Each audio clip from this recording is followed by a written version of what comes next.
আমি জানি পাকিস্তানের সাথে নিউজিল্যান্ডের যে ম্যাচটা ছিল সেটা দেখার কতটা আগ্রহ ছিল আমি সেটা জানি না, কিন্তু মোহাম্মদ আমির কামব্যাক করেছে সেটা দেখার জন্য মানুষ অনেক আগ্রহ নিয়ে ম্যাচটা দেখেছে।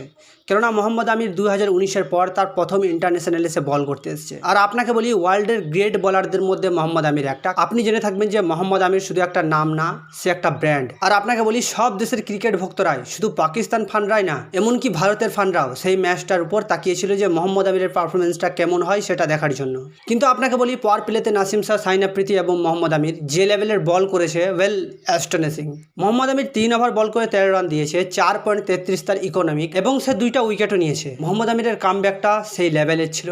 আর সবথেকে বড় কথা হচ্ছে যে সাইন আফ্রিদি, সে সত্যিই একটা মহান বলার, আর সত্যিই একটা মহান লেভেলের বলার, কারণ মোহাম্মদ আমিরকে বিট করার মতো ক্ষমতা রাখে। আপনাকে বলি, 3 ওভার 1 বল করে 13 রান দেয় এবং 3টা উইকেট নেয়, 3.11 তার ইকোনমি। আমি জানি তার সাথে যা কিছু হয়ে গেছে সেটা মোটেও ঠিক ছিল না, কেননা তাকে আর 2-1টা সিরিজ দেখার দরকার ছিল, কারণ সেও একটা নেক্সট লেভেলের বলার। আর ক্যাপ্টেন্সি হওয়ার জন্য তার কতটুকু যোগ্য আমি জানি না, কিন্তু এইভাবে তাকে অপমান করাটা মোটেও ঠিক ছিল না। আর আপনি তো জানেন এটা নিউজিল্যান্ডের বি টিম ছিল, যে টিমগুলো আইপিএল খেলতে যায়নি সে টিমগুলো এখানে পাকিস্তান সিরিজ খেলতে এসছে।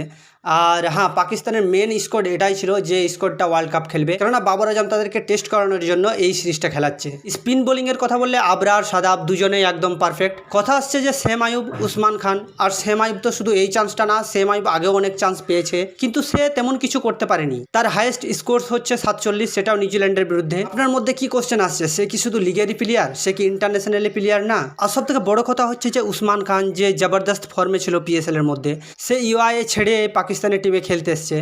আশা করছি সে ভালো খেলবে। ভলে প্রথম ম্যাচে সে ফ্লপ হয়ে গেছে, সে সত্যি অনেক সুন্দর ফর্মে আছে, ভুলবশত সে প্লেড আউট হয়ে যায়। দেখা যাক আজকের ম্যাচটায় উসমান খান কি করে। আর বাকি হচ্ছে যে ইরফান খান, সে 18 বলে 18 রান করেছে, আর ম্যাচ জেতানোর ইনিংস ছিল ওটা রিজওয়ানের সাথে। আর আপনাকে বলি তো, মোহাম্মদ রিজওয়ান সে 34 বলে 45 রান করেছে, 132 তার স্ট্রাইক রেট, এবং সে এক সাইড ধরে খেলছিল, যার কারণে সে ম্যাচটা এই 12 ওভারের মধ্যেই কমপ্লিট করে ফেলেছে। সব থেকে বড় কথা হচ্ছে যে মোহাম্মদ রিজওয়ান যে রেকর্ডটা বানিয়েছে সেটা হচ্ছে যে 79 ইনিংসে সে 3000 রান করে ফেলেছে। সে 3000 রানটাই বাকি ব্যাটম্যান খেলতে, যেমন ধরেন বিরাট কোহলি, সে 81 ইনিংস নিয়েছে, বাবর আজম সেও কিন্তু 81 ইনিংস নিয়েছে। তো মোহাম্মদ রিজওয়ান পৃথিবীর একমাত্র কিপার যে 3000 রান বানিয়েছে, এবং সবার থেকে কম ইনিংসে। ফার্স্ট 3000 রান করার গল্পে মোহাম্মদ রিজওয়ান 1 নম্বরে থাকবে। মোহাম্মদ রিজওয়ান সত্যি একটা মহান ব্যাটম্যান। এই ম্যাচটাই নট আউট ছিল, 34 বলের মধ্যে 45 রান বানিয়েছে। আপনাকে বললাম 132 তার স্ট্রাইক রেট ছিল, একটা 6 এবং 4টে 4 মেরে ম্যাচটা সে ফিনিশ করে। পাকিস্তানের প্রতিটা ম্যাচের জন্য সে কন্টিনিউ রান বানাতে থাকে। আর বাবর আজম 79টা ম্যাচ জিতেছে টি20 ফরম্যাটে পাকিস্তানের জন্য। ইমরান খানের পর সে প্রথম একটা ব্যাটম্যান এবং ক্যাপ্টেন যে 79টা ম্যাচ জিতেছে।